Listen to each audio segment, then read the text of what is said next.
Bacaan Alkitab 20 September 2021.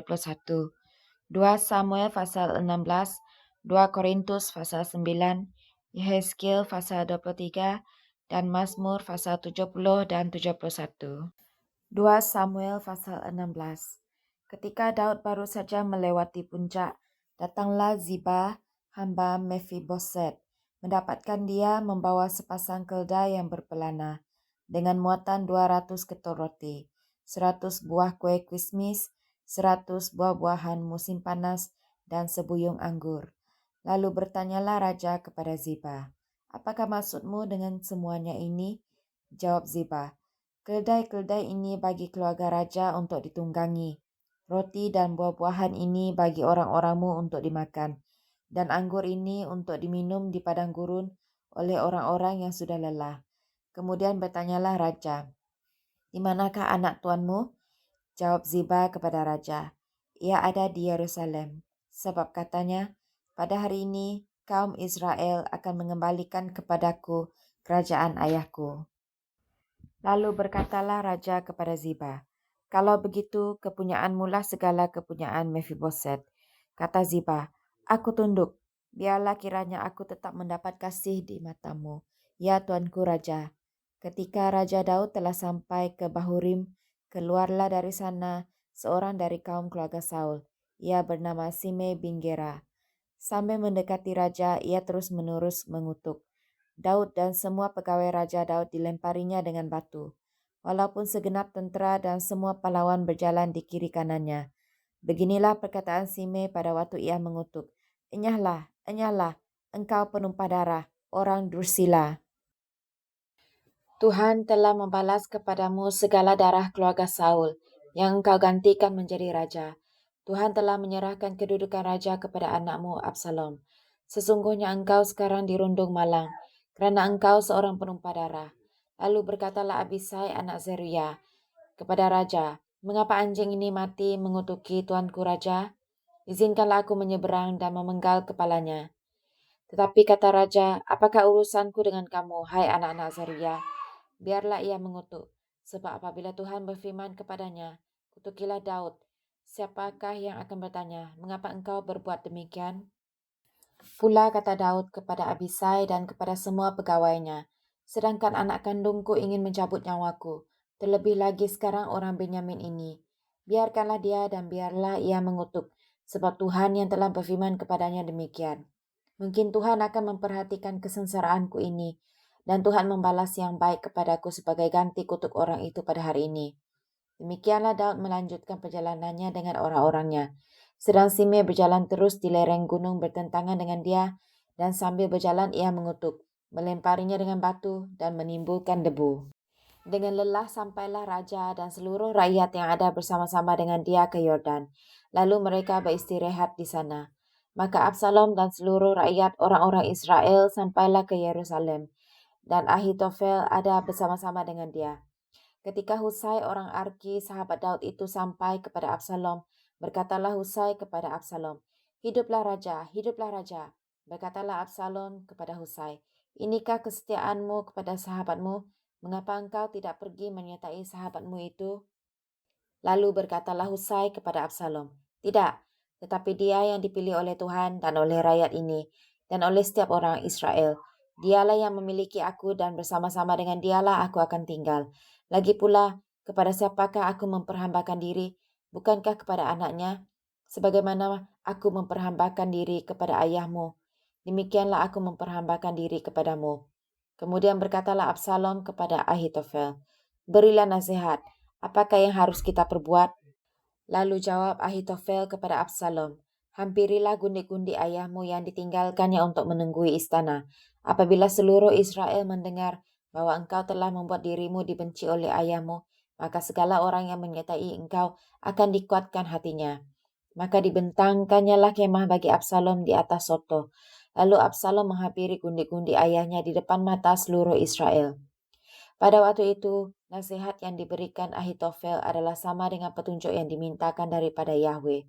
Demikianlah dinilai setiap nasihat Ahitofel, baik oleh Daud maupun oleh Absalom. 2 Korintus ayat 9. Tentang pelayanan kepada orang-orang kudus tidak perlu lagi aku menuliskannya kepada kamu. Aku telah tahu kerelaan hatimu tentang mana aku megahkan kamu kepada orang-orang Makedonia. Kataku, Akaya sudah siap sedia sejak tahun yang lampau, dan kegiatanmu telah menjadi perangsang bagi banyak orang. Aku mengutus saudara-saudara itu agar kemegahan kami dalam hal ini atas kamu jangan ternyata menjadi sia-sia, tetapi supaya kamu benar-benar siap sedia seperti yang telah kukatakan. Supaya apabila orang-orang Makedonia datang bersama-sama dengan aku, jangan mereka mendapati kamu belum siap sedia, sehingga kami untuk tidak mengatakan kamu merasa malu atas keyakinan kami itu. Sebab itu aku merasa perlu mendorong saudara-saudara itu untuk berangkat mendahului aku, supaya mereka lebih dahulu mengurus pemberian yang telah kamu janjikan sebelumnya, agar nanti tersedia sebagai bukti kemurahan hati kamu dan bukan sebagai pemberian yang dipaksakan. Camkanlah ini, orang yang menabur sedikit akan menuai sedikit juga, dan orang yang menabur banyak akan menuai banyak juga. Hendaklah masing-masing memberikan menurut kerelaan hatinya, jangan dengan sedih hati atau kerana paksaan, sebab Yahweh mengasihi orang yang memberi dengan sukacita, dan Yahweh sanggup melimpahkan segala kasih karunia kepada kamu, supaya kamu senantiasa berkecukupan di dalam segala sesuatu, dan malah berkelebihan di dalam pelbagai kebajikan. Seperti ada tertulis, ia membagi-bagikan, ia memberikan kepada orang miskin, kebenarannya tetap untuk selamanya. Ia yang menyediakan benih bagi penabur dan roti untuk dimakan. Ia juga yang akan menyediakan benih bagi kamu dan melipat gandakannya dan menumbuhkan buah-buah kebenaranmu. Kamu akan diperkaya dalam segala macam kemurahan hati yang membangkitkan syukur kepada Yahweh oleh kerana kami. Sebab pelayanan kasih yang berisi pemberian ini bukan hanya mencukupkan keperluan-keperluan orang-orang kudus, tetapi juga melimpahkan ucapan syukur kepada Yahweh. Dan oleh sebab kamu telah tahan uji dalam pelayanan itu, mereka memuliakan Yahweh kerana ketaatan kamu dalam pengakuan akan Injil Kristus dan kerana kemurahan hatimu dalam membagikan segala sesuatu dengan mereka dan dengan semua orang. Sedangkan di dalam doa mereka, mereka juga merindukan kamu oleh kerana kasih karunia Yahweh yang melimpah di atas kamu. Syukur kepada Yahweh kerana karunia-Nya yang tak terkatakan itu. Yehezkiel pasal 23. Datanglah firman Tuhan kepadaku, hai anak manusia, ada 2 orang perempuan, anak dari satu ibu. Mereka bersundal di Mesir. Mereka bersundal pada masa mudanya. Di sana susunya dijamah-jamah dan dada keperawanannya dipegang-pegang. Nama yang tertua ialah Ohola dan nama adiknya ialah Oholiba. Mereka aku punya dan mereka melahirkan anak-anak lelaki dan perempuan. Mengenai nama-nama mereka, Ohola ialah Samaria dan Oholiba ialah Yerusalem. Dan Ohola berzina sedang ia aku punya. Ia sangat berahi kepada kekasih-kekasihnya, kepada orang Asyur, pahlawan-pahlawan perang. Berpakaian kain ungu tua, bupati-bupati dan penguasa-penguasa, semuanya pemuda yang ganteng, pasukan kuda. Ia melakukan persundalannya dengan mereka, semuanya orang Asyur pilihan. Ia menajiskan dirinya dengan semua orang, kepada siapa ia berahi dan dengan berhala-berhalanya. Ia tidak meninggalkan persundalannya yang dilakukannya sejak dari Mesir, sebab pada masa mudanya orang sudah menidurinya, dan mereka memegang-megang dada keperawanannya dan mencurahkan persundalan mereka kepadanya. Oleh sebab itu aku menyerahkan dia ke dalam tangan kekasih-kekasihnya, dalam tangan orang Asyur, kepada siapa ia berahi. Mereka menyingkapkan auratnya, anak-anaknya lelaki dan perempuan ditangkap, dan ia sendiri dibunuh dengan pedang. Dengan demikian namanya dipercakapkan di antara kaum perempuan, sebab hukuman telah dijatuhkan atasnya. Walaupun hal itu dilihat oleh adiknya Oholiba, ia lebih berahi lagi dan persundalannya melebihi lagi dari kakaknya. Ia berahi kepada orang Asyur, kepada bupati-bupati dan penguasa-penguasa, kepada pahlawan-pahlawan perang yang pakaiannya sangat sempurna, kepada pasukan kuda semuanya pemuda yang ganteng. Aku melihat bahwa ia menajiskan diri. Kelakuan mereka berdua adalah sama. Bahkan ia menambah persundalannya lagi. Ia melihat laki-laki yang terukir pada dinding gambar orang-orang Kasdim, diukir dalam warna linggam. Pinggangnya diikat dengan ikat pinggang, kepalanya memakai serban yang berjuntai. Semuanya kelihatan seperti pewira yang menyerupai orang Babel dari Kasdim, tanah kelahiran mereka. Segera sesudah kelihatan oleh matanya, ia berahi kepada mereka dan mengirim suruhan kepada mereka ke tanah Kasdim. Maka orang Babel datang kepadanya menikmati tempat tidur percintaan dan menajiskan dia dengan persundalan mereka. Sesudah ia menjadi najis oleh mereka, ia meronta dari mereka. Oleh kerana ia melakukan persundalannya dengan terang-terangan dan memperlihatkan sendiri auratnya, maka aku menjauhkan diri kerana jijik daripadanya, seperti aku menjauhkan diri dari adiknya. Ia melakukan lebih banyak lagi persundalannya sambil teringat kepada masa mudanya, waktu ia bersundal di tanah Mesir. Ia berahi kepada kawan-kawannya bersundal, yang auratnya seperti aurat keledai dan zakarnya seperti zakar kuda. Engkau menginginkan kemesuman masa mudamu, waktu orang Mesir memegang-megang dadamu dan menjamah-jamah susu kegadisanmu. Oleh sebab itu, hai Oholibah, beginilah firman Tuhan Yahweh, memang engkau sudah menjauhkan dirimu dari kekasih-kekasihmu, tetapi sungguh, aku akan menyuruh mereka bergerak melawan engkau. Aku akan membawa mereka melawan engkau dari sekitarmu. Orang Babel dan semua orang Kasdim, orang Pekot, orang Soa dan orang Koa, dan semua orang Asyur bersama mereka, pemuda yang ganteng, bupati-bupati dan para penguasa semuanya, pewira-pewira dan pahlawan-pahlawan perang, pasukan kuda semuanya. Mereka datang melawan engkau dengan banyak kereta dan roda-roda dan dengan sekumpulan bangsa-bangsa. Mereka akan menyusun perisai besar dan kecil dan ketopong di sekitarmu melawan engkau. Dan aku akan menyerahkan perkara ini di hadapannya, dan mereka akan menghakimi engkau menurut hukum mereka. Aku akan membalaskan cemburuanku kepadamu, sehingga mereka memperlakukan engkau dengan kemurkaan. Hidung dan telingamu akan dikerat, dan sisamu akan mati rebah oleh pedang. Mereka akan menangkap anak-anakmu lelaki dan perempuan, dan sisamu akan dimakan api.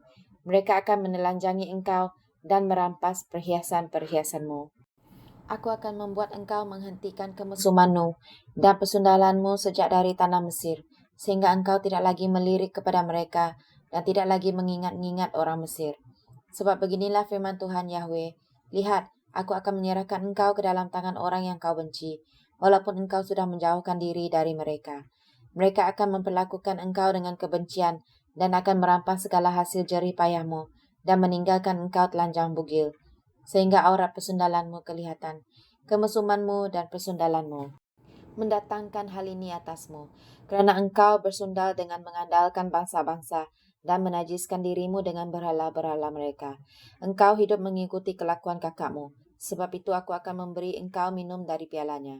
Beginilah firman Tuhan Yahweh, engkau harus minum dari piala kakakmu, piala yang dalam dan lebar mulutnya, yaitu piala yang banyak isinya, menjadi tertawaan dan olok-olok engkau.